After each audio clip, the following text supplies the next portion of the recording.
En Han Venezuela distribuimos productos venezolanos de marcas reconocidas en Alemania y en toda Europa, llevándote al encuentro de nuestros sabores nostálgicos. Visita nuestra tienda online a través de la página web hanvenezuela.com y síguenos en Instagram @hanvenezuela. Llevamos Venezuela a tu hogar.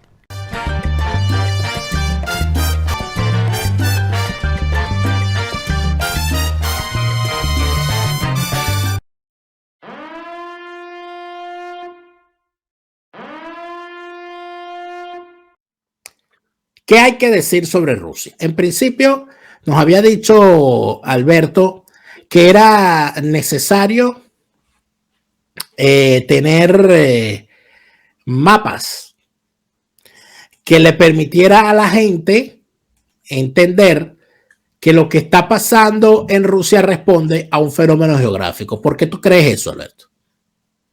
Ya. Por favor. Mira, que todo está relacionado, chico. Qué vaina. Sin duda. Mira, tengo atravesado una cosa que debo decir antes de entrar en lo de Ucrania.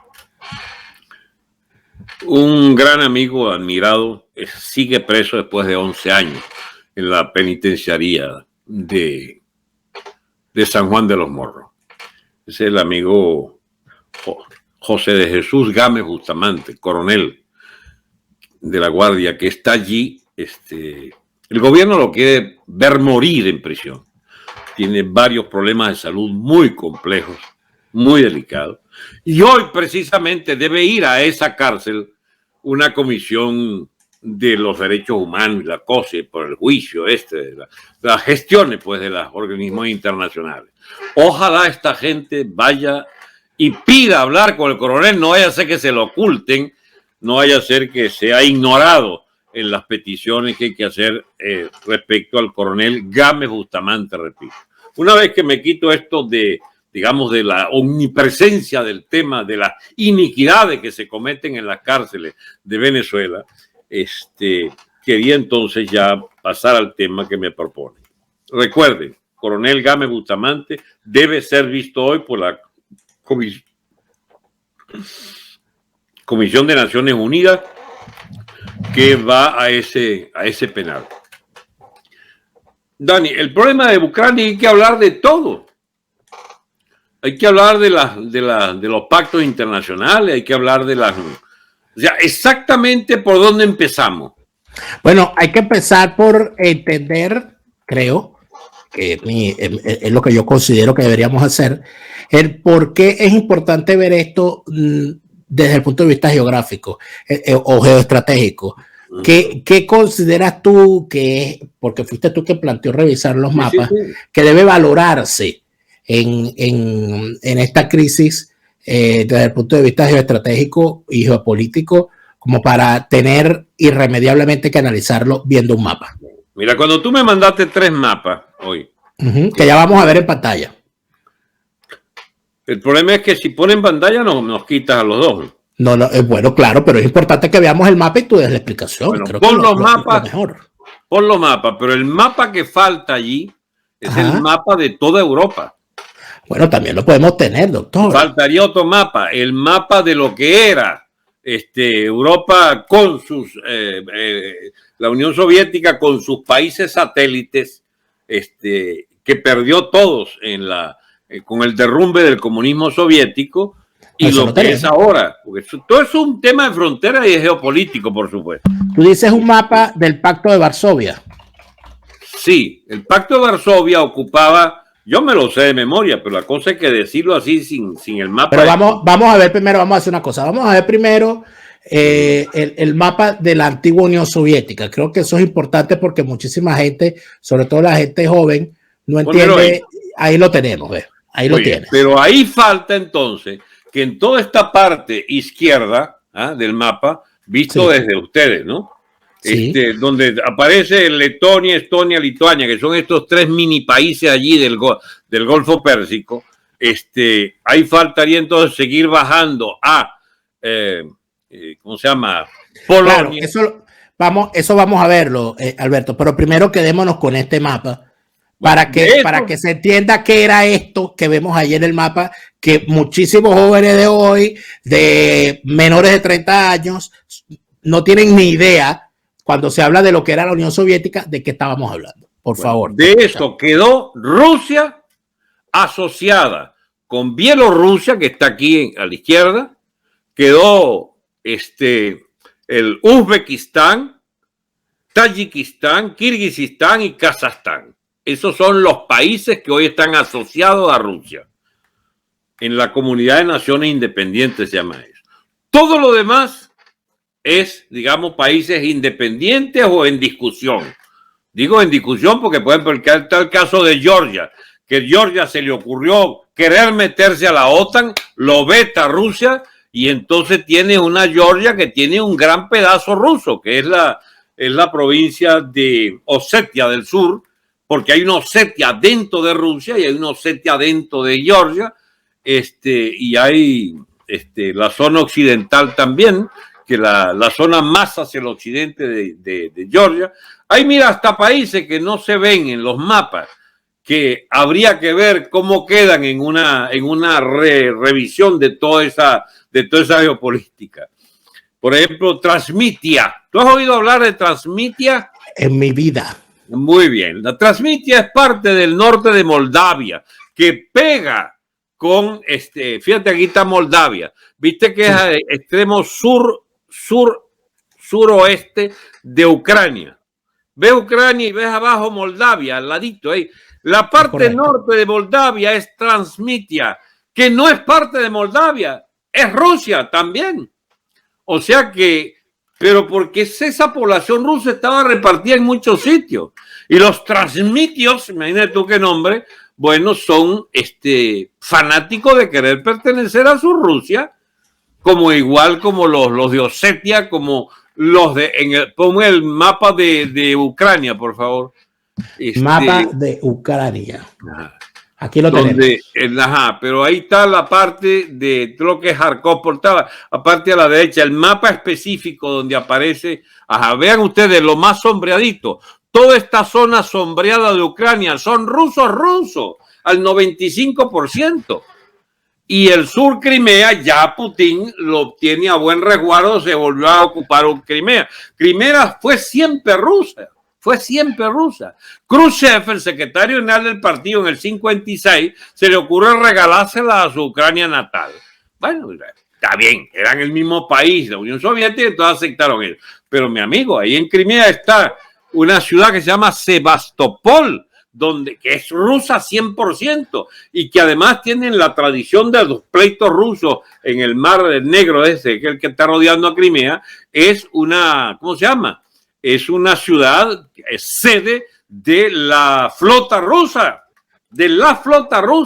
Rusia tiene dos salidas, una hacia los hielos allá arriba, el mar Ártico, y que le cuesta, digamos, pocos meses al año poder navegar desde el océano Ártico hacia Europa, y la parte del mar Negro que lo lleva por el estrecho de allí, de frente a Estambul, lo lleva a los mares calientes, Mediterráneo, etc. Vean ustedes lo curioso de este mapa, que ahí aparece un mar dividido por un hilo de tierra, que es el mar de Azov, el mar de Aral, perdón, entre Crimea y ese mar es ruso.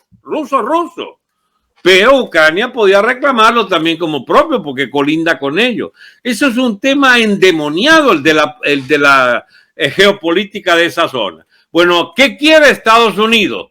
¿Qué quiere Europa? Poniéndole la mano a Ucrania como parte de la NATO. Que todos esos territorios de mancha rusa estén, chico, a 5 minutos de misil de Moscú. Eso es lo que quieren. Y el Putin dice, a mí no me echas esa vaina, no puede ser de la OTAN, Ucrania, porque es como llevarse incluso hasta parte de mi propia población a la OTAN. Y ahora, fíjate, algo importante, Alberto, que habías comentado, que es como se podía ver el mundo repartido con aquella cortina de hierro que denunció en su momento Churchill. ¿Sí? Sí. Y podemos verlo en la siguiente imagen que vamos a tener en pantalla en este momento. Ahí tienen en pantalla cómo estaba dividida la cosa en su momento. Entonces vemos, los países que están en azul marino son los países miembros de la OTAN. Los países que están en azul claro son países aliados de los Estados Unidos, pero que no necesariamente eran miembros de la OTAN. Sí. Los países que están en el rojo más oscuro son los países del Pacto de Varsovia, es decir, la Unión Soviética y la parte oriental de Alemania, Rumania, Bulgaria, creo que Yugoslavia no estaba. Yugoslavia era un país socialista. Jugaba neutro. Y por eso es que tiene, exacto, mira, por eso es que tiene el otro color. Que son los países socialistas aliados con la URSS, que son los que vemos en el otro color. Y muchos en África y otros países socialistas o aliados de la URSS, por supuesto, allí se coloca en otro color a China, que a pesar de ser socialista, iba y venía con sus propios intereses en cuanto a lo que se refería a esa relación. Y había unos países que se decían no alineados, pero normalmente cuando decían que no estaban alineados, sí lo estaban. Por ejemplo, el caso Venezuela, Alberto, ¿podría decirse que Venezuela no estaba alineada con nadie durante la Guerra Fría? Sí, está pro-yanqui. Absolutamente. Y podría decirse que Cuba, que formaba parte de los países no alineados, no estaba alineado con nadie. Ahí está correctamente ubicada con... Pero formaba parte del movimiento de los no alineados, ¿tú te acuerdas, no? Ah, bueno, sí, pues es una pantallería. Una gran payasada. Entonces, allí tenemos eso y creo que es muy interesante. Ahora, volvamos, ¿verdad?, a el tema de que es muy interesante, que es el mapa del Mar Negro, ¿no? Sí. Que es donde vemos a Crimea en un color distinto al resto de Ucrania. Crimea fue anexada por Rusia, o por lo menos Rusia dice que eso no es de Ucrania. Bueno, hubo una maraca guerra a principios del siglo, la guerra de Crimea, ¿entiendes?, contra el Imperio Otomano, sobre todo, donde quedó en evidencia que yo no sé cuántas centenares de miles de rusos dejaron la vida por defender esa isla como parte del Imperio zarista, que, bueno, pasó a la Unión Soviética y Khrushchev se la regaló a Ucrania cuando era parte de la Unión Soviética, pero eso no estaba definitivo. Si el 98% de la población votó por volver a Rusia, debe ser porque son rusos. Ahora, Alberto, fíjate tú lo interesante y lo importante de esto. ¿Por qué es importante el Mar Negro? ¿Por qué es tan importante tener el control del Mar Negro? Bueno, porque ahí falta otros detalles. Ese es el mar que da acceso a lo que llaman el Cáucaso, a todo el petróleo que está al sur de Rusia allí y al oeste de China. O sea, todo lo que son esos TAN. Tenía el otro mapa ahí, Kirguistán, Kazajstán, Uzbekistán. Estas son potencias gasíferas, chicos, y petroleras. Eso era el objetivo de Hitler cuando pasó por Ucrania, masacró Ucrania y quería cogerse media Unión Soviética y llegó hasta Stalingrado. Allí lo pararon, se estancó 3 años esa guerra. Pon el otro mapa que puede ser más visible, ¿no? No, mira, vamos a ver esa con un mapa más donde se vea todo lo que estás comentando, que es este, ¿no? En este mapa vemos a toda Europa, ¿no? Al extremo izquierdo. Ahora ¿no? te falta Rusia. No, ya lo vamos a... claro, porque se ve... Todo este cordón que está desde Belarus, que es Bielorrusia, Ucrania, Polonia, Checoslovaquia, Hungría, Eslovaquia, Rumania, Bulgaria, todo eso era del Pacto de Varsovia, chicos. Todos esos países se fueron a Estados Unidos ahora, todos. ¿Bien? son pro-yanqui, pro-europeo, solo que administrados por Biden hicieron el peor negocio del mundo, porque todo eso es levantisco contra las imposiciones de Biden. Por ejemplo, Alemania es el más firme aliado que tiene hoy Putin para evitar la guerra de Ucrania. ¿Por qué? Porque, ¿cómo se llama? Alemania es un cliente, pero de primera línea de Rusia, chico, en materia gasífera que quiere ahora. Bueno, y lo peor para Alemania, según Biden, es que quede, digamos, con los testículos agarrados por Rusia en materia de energía y todo. Bueno, pero aquí ha trascendido, luego de la reunión o en el marco de la reunión de Olaf Scholz, canciller y cabeza de gobierno de este país, con Putin, que en realidad Alemania ha invertido en búsquedas alternativas de gas que no los llevan a depender del famoso Nord Stream, que inclusive se estaría hablando de que ya el Nord Stream está en efecto detenido en su construcción mientras todo esto no se define. No, eso está listo, lo que falta es abrir la llave que Estados Unidos no la deja abrir. La propia Alemania prefiere esperar porque es que es muy poco elegante todo lo que está ocurriendo, pero además de eso hay algo importante, Alberto, que algunos analistas de estrategias a futuro se ponen a ver, que Rusia quizás no está equivocándose cuando se plantea una lucha con el occidente y se termina aliando con gente como China, como Irán y Turquía, que al final no tienen los problemas que sí tiene Rusia y que igualmente los tiene Occidente, que es el tema interno vinculado a la disgregación de su territorio por parte de fuerzas islámicas radicales. No tiene ningún sentido que Rusia, siendo un país mayoritariamente cristiano, no sería lo lógico que Rusia formara parte de la Unión Europea a futuro. Por supuesto que sería lógico, pero es más, es que no tiene sentido que siga existiendo la OTAN opuesta a Rusia, supuestamente. Lo que quiere decir es que la desaparición de la OTAN sería un hecho si Rusia se incorpora a la Unión Europea.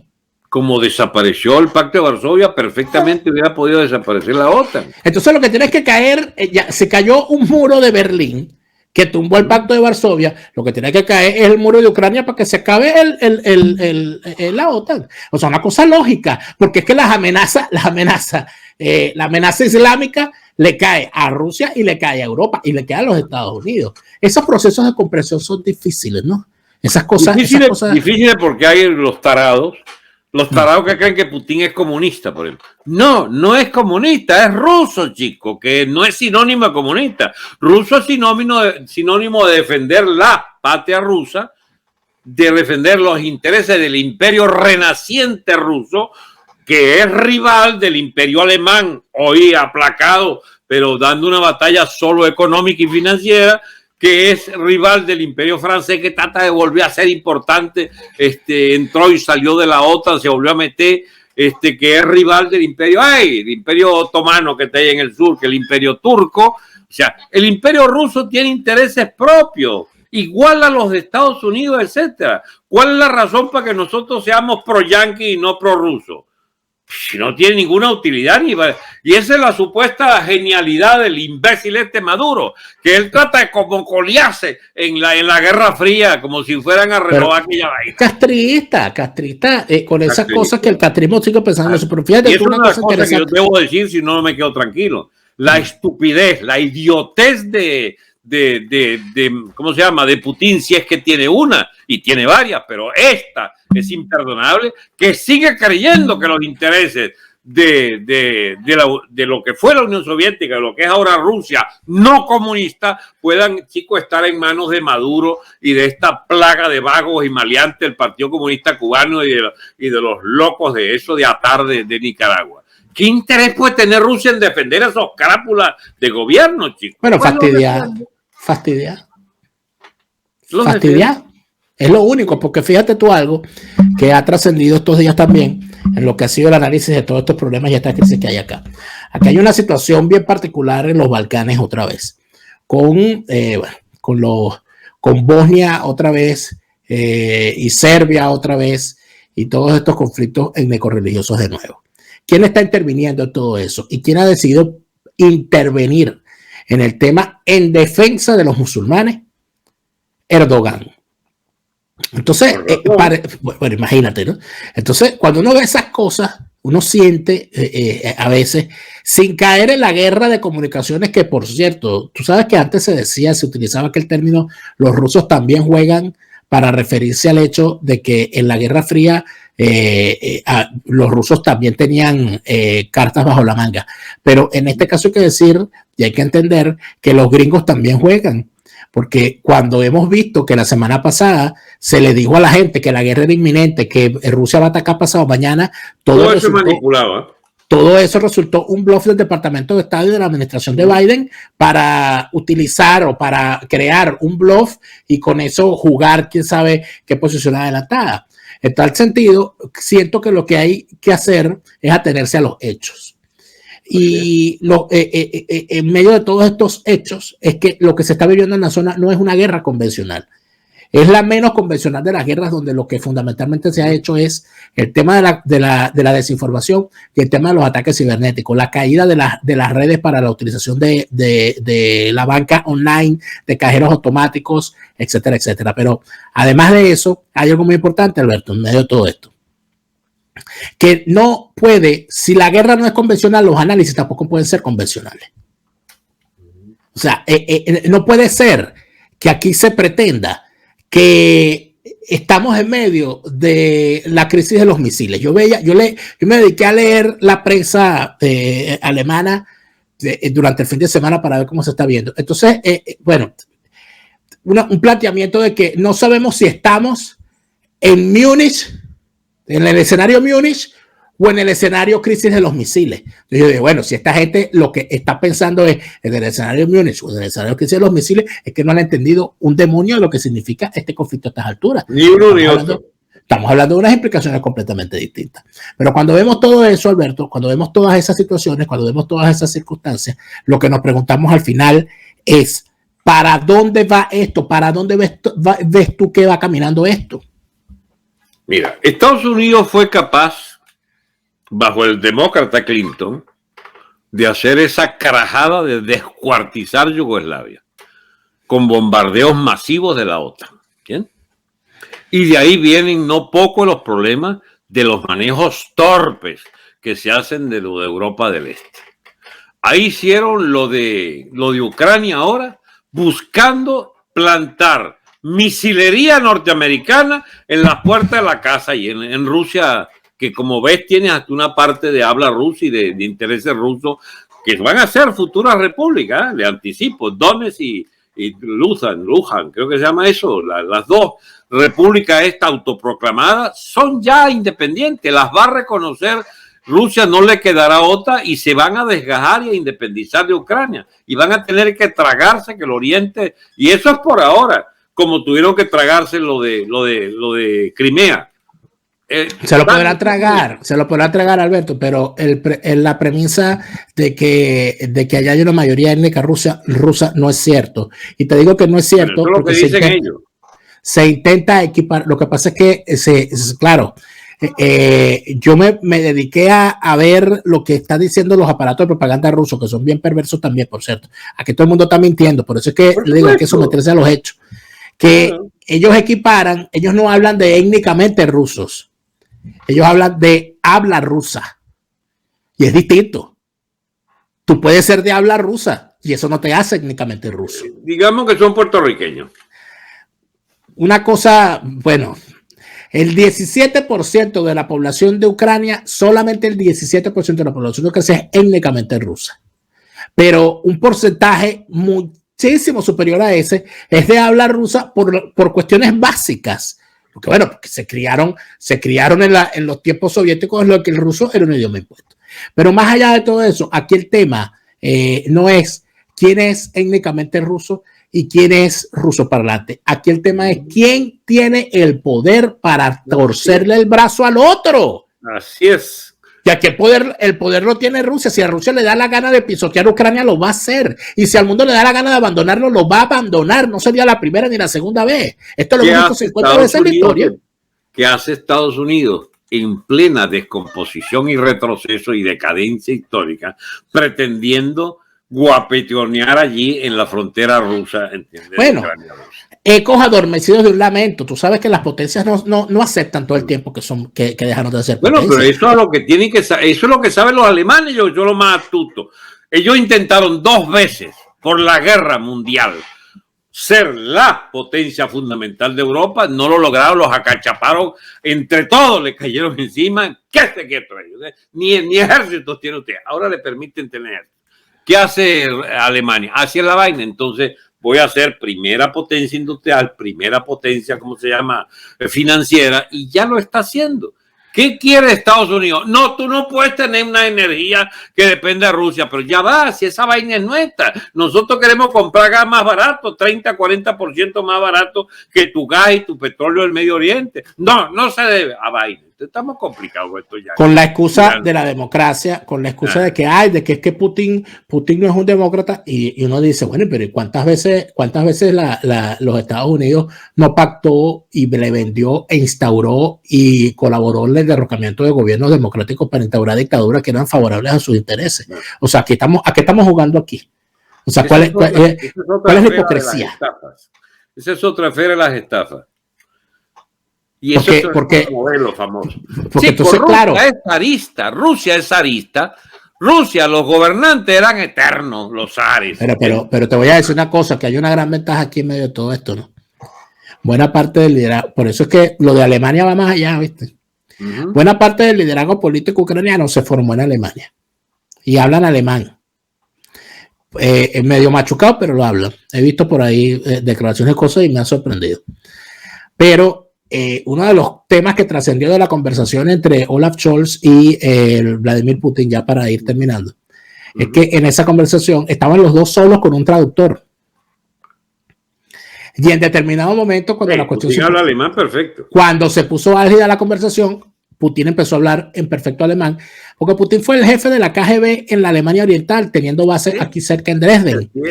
No, y el tipo, bueno, entonces el tipo, al parecer, su conversación con Olaf Scholz, a pesar de la famosa foto en la mesa, parece que la conversación y los gestos que el señor hizo fueron muy distintos a gestos que hizo anteriormente, como por ejemplo la lindeza, la infamia de utilizar a su perro en una reunión con Angela Merkel, sabiendo que a Angela Merkel le tiene miedo a los perros.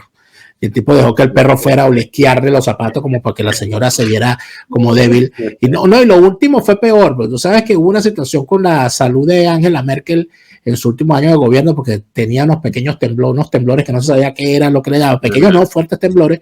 Bueno, y acababa de ocurrir la cosa y la señora fue en agosto del año pasado de visita para allá, y el tipo trató de que la mujer estuviera de pie durante todo el tiempo porque él estaba entusiasmado porque quería verla temblando al lado, ¿no? Ha habido una cuestión, unos gestos bien chimbos por parte de Putin. Una anécdota. No puede salir de la cúpula de la KGB. Mira, cuando el Mundial de Fútbol de Rusia, que va a Alemania, no sé si a la final o a la semifinal, Putin dijo: si de algo pueden tener seguridad, es que los alemanes nunca ganan en Rusia.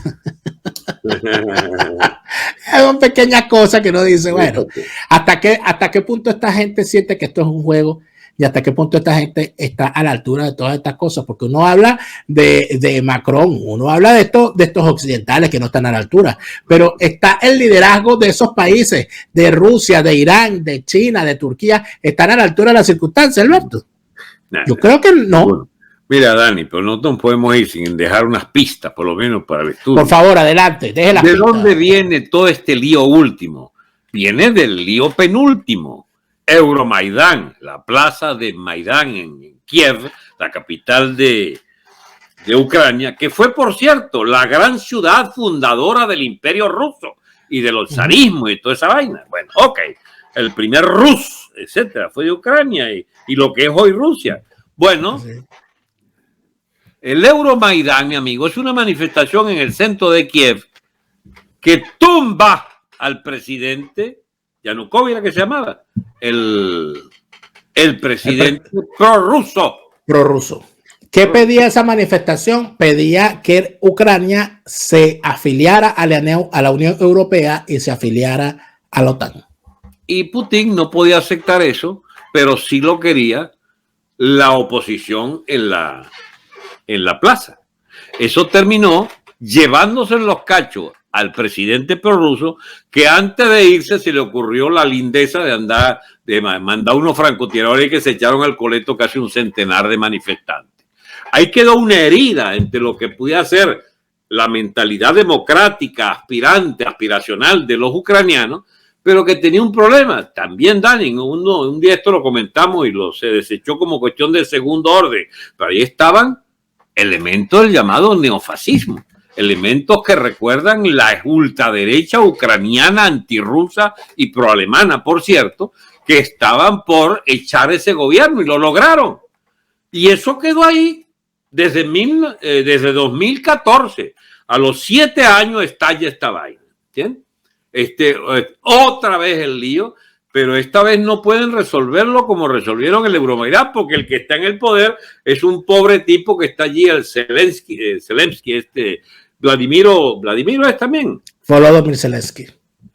Volodymyr Zelensky, que es un tipo que ha sido bastante ayudado, pero que tendrá guáramo ese hombre para de verdad buscar una vía independiente de una Ucrania soberana frente al coloso ruso y frente a las influencias estas que quieren comprarle su adhesión a punta de billete. No lo sabremos hasta que lo veamos, Alberto, porque así son las cosas. Putin aspira a que ese señor todavía sea suficientemente consciente del lío en que ha metido a toda esa parte de Europa y a la propia situación europea mundial, para que eche para atrás todas esas aspiraciones de pretender instalarle la misilería yanqui en las puertas de Rusia. No, ¿por qué? Dirá la gente, pero ¿cuál es este problema? Porque es que ahora es la época de los misiles hipersónicos, mi amigo. En la frontera ucraniana estaba a 15 minutos de vuelo de cohetes atómicos y ahora está a 5 minutos. A 5 minutos. Si lo permiten en la frontera ucraniana, estaría a 5 minutos de Moscú. No es igual disparar desde Serbia incluso, o desde Alemania, ¿cómo se llama esto? Ningún país báltico. Chico, estás ahí en la frontera, no puedes meterte a la OTAN. Es decir, meterte en las decisiones de contra quién van los botones de los misiles. Entonces la solución no sería una cosa más sencilla como la no proliferación nuclear total. La desmisilización de toda esa parte. Ya está, se acabó. Basta de ojivas nucleares. Basta de las amenazas de destruirse los unos a los otros y empezar otro tipo de relación. Yo creo que ese es el verdadero reto de esto que estamos llamando posguerra fría. Pero queda mucho por analizar en momentos posteriores. Seguiremos hablando otra vez. Seguiremos hablando. Gracias, Alberto, por esta conversación. A ustedes, amigos, gracias por habernos acompañado. Les agradecemos a todos los que se han suscrito a nuestra cuenta en Patreon, patreon.com/delaraf, patreon.com/delaraf, porque gracias a ustedes es que logramos seguir creando estos contenidos. Gracias. Les recordamos que de lunes a viernes a las 8 de la noche hay un nuevo estreno. Sábados y domingos a las 12 del mediodía, siempre hora de Venezuela, siempre aquí.